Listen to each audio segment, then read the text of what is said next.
కోపంతో కార్తీక్ బయటికి రావడంతో కార్తీక్ వెనకే దీప కూడా వస్తుంది. ఏంటి బావా, ఎందుకు బయటకు వచ్చావు అని అడుగుతుంది దీప.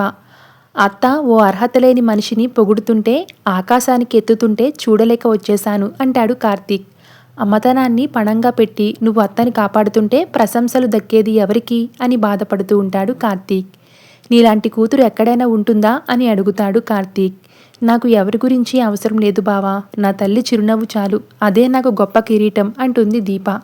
నీకు అవసరం లేదు, కానీ ఎలాంటి అర్హత లేని వ్యక్తి వాటిని అందుకుంటుంటే నాకు ఎలా ఉంటుందో తెలుసా అంటూ ఉంటాడు కార్తీక్. అసలు జ్యోత్స్న సుమిత్ర కూతురు కాదని చెప్పి ఫస్ట్ ఇంట్లో నుంచి మెడబట్టి బయటకు తోసేయాలి, లేదా కేసు పెట్టి జైల్లో వేయాలి. మీ వల్ల నేను ఏది చేయలేకపోతున్నాను అని అంటాడు కార్తీక్.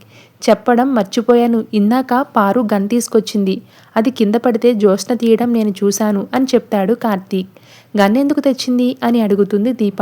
చంపడానికి అంటాడు కార్తీక్. మనం కాస్త జాగ్రత్తగా ఉండాలి బావా అంటుంది దీప. ఇంతలో శ్రీధర్ కారు రావడం చూస్తుంది దీప. మావయ్య గారు కారు వచ్చింది బావా అంటుంది. అమ్మా నాన్న ఇప్పుడెందుకు వచ్చారు అని అంటాడు కార్తీక్. మీరు ఎందుకు వచ్చారు మాస్టారు అని అడుగుతాడు శ్రీధర్ని. మేము రాలేదు, మీ తాత ఫోన్ చేసి మీ అమ్మను తీసుకురమ్మని చెప్పాడు. అన్నయ్య ఎక్కడున్నాడు అని అడుగుతుంది కాంచన. అందరూ హాల్లోనే ఉన్నారు అని చెప్తాడు కార్తీక్. సుమిత్రకు ఆపరేషన్ అయ్యాక మనమంతా టూర్కి వెళ్ళాలి అంటాడు శివనారాయణ. మీరు మాత్రమేనా మావయ్య గారు అంటూ లోపలికి వెళ్తాడు శ్రీధర్. నువ్వు లేకుండా సందడేముంటుంది శ్రీధర్ అంటాడు శివనారాయణ. ఏంటి నాన్న అర్జెంటుగా రమ్మన్నారు అని అడుగుతుంది కాంచన. జ్యోత్స్న శాంపిల్స్ సుమిత్రతో మ్యాచ్ అయ్యాయి, డాక్టర్ స్వయంగా వచ్చి చెప్పి వెళ్లారు అంటాడు శివనారాయణ. కాంచన శ్రీధర్ సంతోషిస్తారు.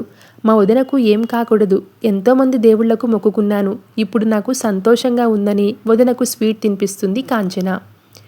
నీ ముఖంలో సంతోషం కంటే భయమే ఎక్కువగా కనిపిస్తుంది, ఏంటి మేనకోడలా అంటాడు శ్రీధర్.